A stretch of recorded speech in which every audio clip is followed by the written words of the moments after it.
Welcome to Bedtime Sleep Stories for Grown-Ups by Beezy Honey.net. I hope you are settled in for the night and are ready to go on a journey of deep and relaxing sleep. We've put these special bedtime sleep stories for adults for anyone out there dealing with insomnia, sleep problems, sleep deprivation, anxiety, pain, or any other kind of issues preventing you from getting enough sleep and being fully rested and ready to take on the day. We truly hope these stories can help you achieve the elusive, deep, and uninterrupted sleep. Please enjoy this episode and consider subscribing to our channel to support and help the spread of these sleep stories to people all over the world with the same issues that brought you to this video. Thank you for your support and a deep and uninterrupted sleep to you tonight. Let's begin. As the new dawn seeped into the thick forest, Ivy lay motionless, her eyes barely open, watching her captor. He was a tall figure, heavily built, with a beard that obscured most of his face. His clothes were rugged and weather-beaten, suggesting a life lived mostly outdoors. Despite the situation, Ivy couldn't help but feel an odd sense of curiosity. Who was this man? Why did he capture her? How did he know her name? But most importantly, what did he intend to do with her? She wanted to ask these questions, but her throat was parched, her lips dry and cracked. The ordeal of the previous night had drained her of energy. The small amount of strength she had, she decided to use wisely. She needed a plan, a way to escape, to alert the man in shadow of her whereabouts. Just then she heard a rustling sound. Her captor was rummaging through a backpack. She watched him pull out a small piece of cloth and a canteen. He unscrewed the cap, wet the cloth, and walked over to her. She flinched instinctively as he reached out, but his touch was surprisingly gentle as he dabbed the wet cloth on her forehead, wiping away the dirt and sweat. He then held the canteen to her lips and she drank, feeling the cool water soothe her parched throat. "Who are you?" she managed to croak out. For a moment he looked at her, his eyes inscrutable behind the veil of his beard. Then with a gruff voice he responded, "That's not important right now." "But why?" she began, only to be cut off by him. No more questions.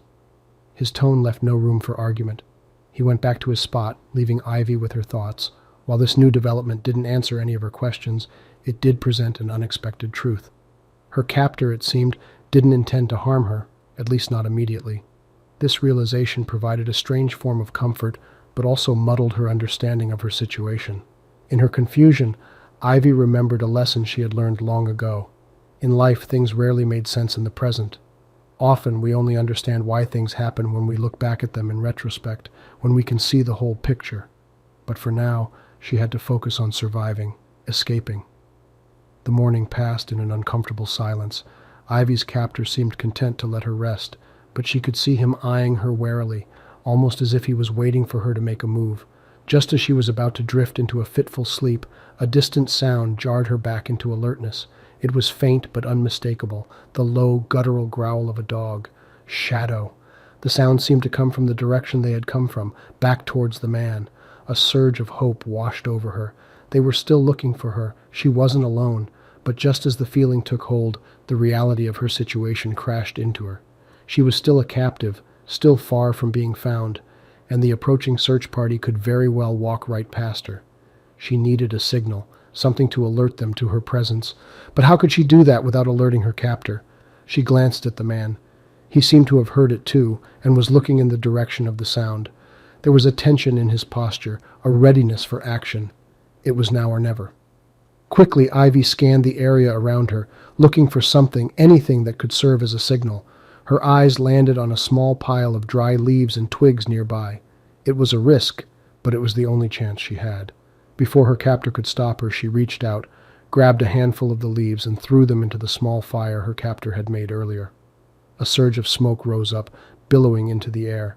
It was a visible sign, an unmistakable signal of her presence. The man turned sharply at her movement, his eyes wide with surprise. "What the—" he began, but Ivy cut him off. "I'm sorry," she said, her voice steady despite her pounding heart. "It was an accident." She could see him processing her words, the suspicion in his eyes. He seemed to weigh his options, glancing between Ivy and the rising smoke. But then, to Ivy's surprise, he let out a heavy sigh and moved back to his seat. For a moment, Ivy was stunned by his reaction. She'd expected anger, retaliation, but instead he seemed resigned. Had he given up, or was he planning something? As these thoughts ran through Ivy's mind, a sudden sound brought her back to reality. It was louder this time, closer, the growl of a dog. Shadow. Her heart pounded in her chest as she strained her ears, waiting, hoping for a sign that her signal had worked. And then she heard it. The distinct sound of crunching leaves, of footsteps. They were coming. But as the sound got closer, Ivy's elation turned to fear. Her captor had heard it too. He was on his feet now, looking in the direction of the sound. He seemed to be preparing to flee, but Ivy knew she couldn't let that happen. She couldn't let him get away, not when she was so close to being found. She made her move just as he turned to pick up his bag. She lunged at him, grabbing onto his arm. He let out a surprised grunt as they both tumbled to the ground.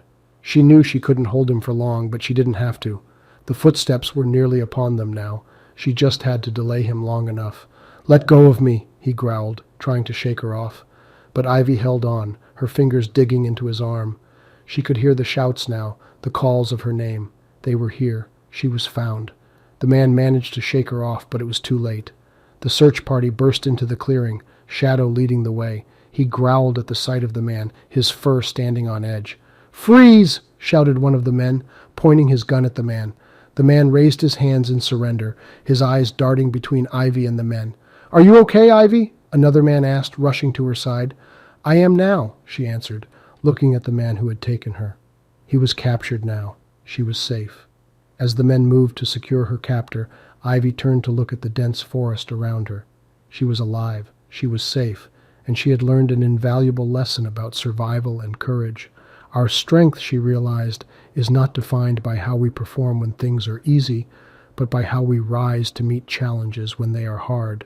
When faced with uncertainty, it is our ability to adapt, to find a way, even when there seems to be none, that truly defines us. And sometimes, even when we feel completely alone, help might be just a signal away. As the sun began to rise over the horizon, casting long shadows across the forest floor, Ivy stood in the midst of the group of men who had come to her rescue. It was a sight that warmed her heart. Shadow sat by her side, his watchful gaze fixed on the captive man. The man, whose name she'd learned was Mitchell, sat hunched over, his hands cuffed behind his back. He was guarded by two of the men, their expressions stern and watchful. "Are you sure you're okay, Ivy?" asked Officer Hernandez, the man who had taken charge of the rescue operation. Ivy nodded. "I'm fine," she assured him. "Thanks to all of you and Shadow." Hernandez gave her a reassuring smile, but his eyes held a depth of concern. "You're a brave girl, Ivy. You did good." The praise made Ivy flush, but she took it to heart. It was true, wasn't it? She had managed to survive, had even managed to signal for help and delay Mitchell long enough for the rescuers to arrive. She had been brave. For a moment she allowed herself to bask in that feeling of pride. She had faced a terrifying situation, but she had made it through. Her reverie was broken by a sudden commotion. One of the men was struggling with Mitchell, who was trying to break free. "Hey!" the man shouted. "Settle down!" Mitchell snarled, twisting his body in an attempt to throw off the man holding him. But the man held firm, and with a swift move he had Mitchell pinned to the ground. Ivy watched the scene, her heart pounding in her chest. Mitchell was captured, but he was far from harmless. She had to remember that. That thought led her to a profound realization. Even when danger seemed to have passed, she couldn't afford to let her guard down. It was a harsh lesson, but a necessary one. In life, threats could come from any direction, and often when least expected. As the sun continued to rise, casting a golden glow over the forest, Ivy stood tall, her resolve strengthened. She would not be caught off guard again. Just as the officers were about to haul Mitchell back onto his feet, a gunshot rang through the air. The men fell silent, their bodies frozen in alarm, and then chaos erupted. Men shouted and scrambled for cover, drawing their weapons. Ivy, too, was dragged to safety by one of the officers, while Shadow growled, his gaze locked in the direction of the gunshot. "Suspect down," Officer Hernandez called out after a few tense moments, his voice heavy. Everyone collectively exhaled. The immediate danger was over, but the tranquility of the forest was shattered. The peace of the morning replaced by a grim reality. They were not alone in the forest. Officer Hernandez quickly dispatched a few men to scout the area for potential threats, while he and the others secured the area around Ivy and the now unconscious Mitchell. The subsequent silence felt heavy, each rustle of leaves or snap of twigs causing hearts to skip a beat. Even Shadow was on edge, his eyes flickering between ivy and the forest around them. "There's a cabin," one of the officers returned, announcing. "Looks like Mitchell wasn't working alone. We found a stash of weapons, maps." Ivy swallowed, trying to keep the dread at bay. She'd escaped one captor, only to find herself potentially surrounded by many more. And then, there it was. The lesson life was offering her now. No matter how dire the situation, there's always another layer to it. It's easy to get caught up in one problem, one threat. But in reality, life is complex, and so are the challenges it throws our way. Yet Ivy knew she had made it this far, hadn't she? She'd faced Mitchell. She'd survived. She could face this new threat too, whatever it was. The morning sun was now fully above the horizon, the golden rays piercing through the leaves and washing over them. Amidst the fear and uncertainty, Ivy felt a spark of hope. She had her friends, she had Shadow, and she had her own inner strength. She would face whatever came next. Just as she came to this realization, an unexpected sound shattered the tense silence. The rustling of leaves, followed by hushed whispers. The officers around Ivy stiffened, their grips on their weapons tightening. Ivy felt her heart pounding in her chest. Were they friends or foes? And if foes, how many were they? In the seconds that followed, Ivy's world was a blur of motion and noise. She could see the officers around her reacting, weapons raised, ready for a potential confrontation. Officer Hernandez, standing closest to her, had quickly stepped forward, acting as a human shield between her and the unknown. But even as fear prickled the back of her neck, Ivy found herself surprisingly calm. It was as if the preceding events had fortified her, lending her a newfound strength. She had already faced danger head-on. She could do it again. "Show yourselves," Officer Hernandez called out towards the direction of the rustling leaves. The tension was palpable as they waited, the only sound being the steady rhythm of Ivy's heart in her ears and the haunting call of a distant bird. After what felt like an eternity, a figure stepped out from the shadows of the trees. The man was tall and built, with a rugged face that bore a hardened expression. "Ivy," he called, and Ivy's heart lurched in her chest. The man was no stranger. It was Carlos, a trusted friend from her past. A wave of relief washed over her. "Carlos," Ivy breathed out, her voice shaking with relief. The officers around her seemed to relax slightly, though their hands remained firmly on their weapons. They had been ready to protect Ivy, even if it meant putting themselves in danger. A profound realization dawned upon Ivy.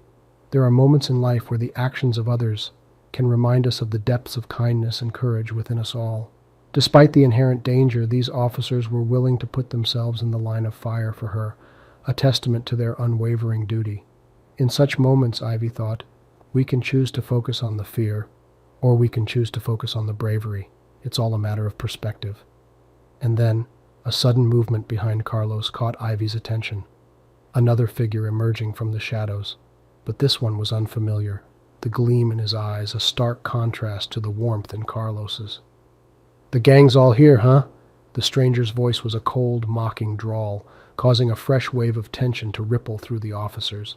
As the stranger stepped fully into the light, Ivy could see a wicked grin spread across his face, a face that bore a striking resemblance to Mitchell. Ivy's blood turned cold. Could this be one of Mitchell's accomplices? And if so, what did he want? In the tense silence that followed, Ivy's mind raced with questions and worst-case scenarios. Yet, even amidst her fear, she remained determined to stay strong and face whatever was to come. She had come too far to let fear overcome her now. "Who are you?" Ivy demanded, surprising herself with the force in her voice. Carlos turned to look at the stranger, a hardened expression on his face.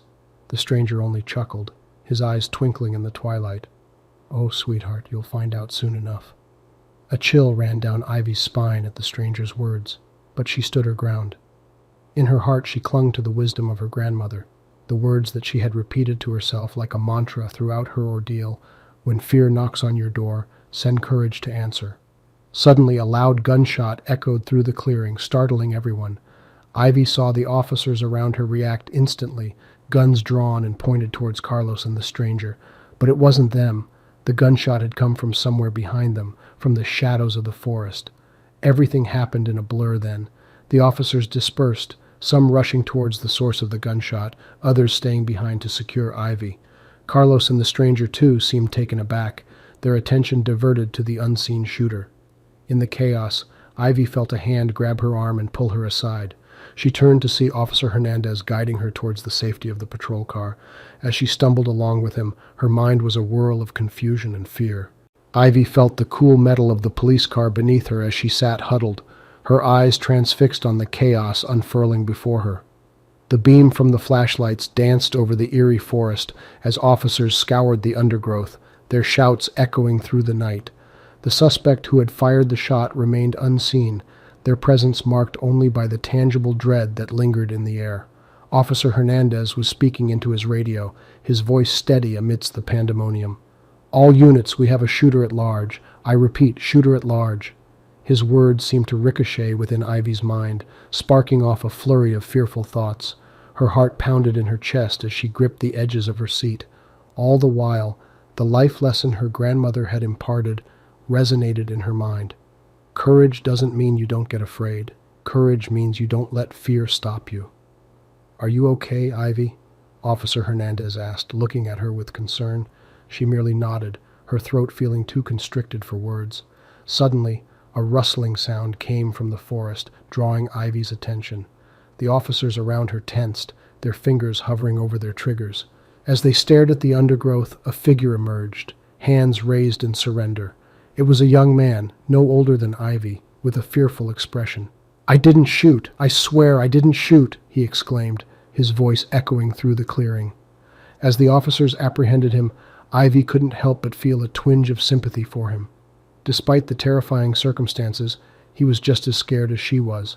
But before she could ponder over it further, a piercing scream echoed through the clearing. The scream seemed to freeze time, the chilling sound causing everyone to halt. The terrifying reality of their situation sunk in, a sense of foreboding settling over them. As Ivy scanned the surrounding forest, her heart pounded in her chest. Whoever had screamed was still out there, in the dark and danger-ridden forest. "Someone's still out there," Ivy whispered, a cold sense of dread washing over her, "and they might not be alone." Officer Hernandez locked his gaze with hers, a grim understanding reflected in his eyes. "Hold on, Ivy," he said. "This night is far from over." Officer Hernandez swiftly issued orders to his team, his voice firm and commanding. "Johnson, Davis, take a team and find that scream. Be careful and stay in constant communication. The rest of you secure the perimeter." A group of officers broke off and disappeared into the forest, the beams of their flashlights cutting through the thick darkness. The rest formed a protective circle around the clearing, their weapons at the ready. Ivy could only watch as the search party ventured deeper into the undergrowth, the eerie quietness setting her nerves on edge. She felt a strange sense of helplessness. She had always seen herself as a strong person, someone who wouldn't cower in the face of danger. Yet, she found herself shrinking back, immobilized by fear. It was then that her grandmother's words echoed in her mind. "Courage means you don't let fear stop you." She took a deep breath and steadied herself. She might be scared, but she couldn't let that fear paralyze her. As she looked on, she saw Officer Hernandez pulling the captured suspect aside. He was demanding answers, his voice a harsh whisper in the quiet night. The suspect seemed just as terrified, vehemently denying any involvement in the shooting. As Ivy listened, she realized that the suspect might not be their enemy. He might just be another victim, caught up in the chaos and terror of the night. A sudden crackle from the radio startled Ivy. "Officer down! Officer down!" The voice on the other end was panicked, sending a chill down Ivy's spine. "Who is it? What's your location?" Hernandez demanded, his face pale. "We found Johnson. He's been shot. We're by the creek. We need an ambulance." With that, the reality of their situation sank in further. They were trapped in a deadly game of cat and mouse, with an unknown shooter who seemed to be always one step ahead, and if they didn't act fast, more lives would be in danger. Back at the clearing, Officer Hernandez was organizing a medical evacuation for Officer Johnson, but his mind was working in overdrive, trying to piece together the puzzle. Who was the shooter? Was it the same person who had fired at the cabin? Meanwhile, Ivy watched the events unfold with a sense of dread, a knot forming in her stomach. She had the feeling that they were all just pawns in a dangerous game, with the shooter controlling their every move. Out of desperation, she turned to the suspect they had captured. His name was Travis. He was shaking, clearly just as scared as everyone else. As Ivy looked into his eyes, she saw not the eyes of a killer, but those of a terrified young man. Taking a deep breath, she decided to approach him. She had to do something, anything, to try to gain control over the situation. In a low voice, she asked him, "Travis, do you have any idea who might be doing this?" Travis was silent for a moment, his eyes darting around nervously. Then he took a shaky breath and nodded. "I think I might." He told her about a man named Carter, a former business partner who he had crossed paths with in the past. According to Travis, Carter was a dangerous individual, someone who held grudges and wasn't afraid to act on them. It was just a guess, but it was the only lead they had. Ivy's mind was spinning. Could Carter be the shooter? And if so, what was his motive? She relayed Travis's information to Officer Hernandez, who looked at her thoughtfully. "It's a lead," he admitted, "but it's also just a theory. We can't jump to conclusions without evidence." Just as he said that, they heard another gunshot, closer this time. Everyone in the clearing froze, their hearts pounding in their chests. The danger had moved closer. The unknown shooter was drawing near, tightening the noose around them.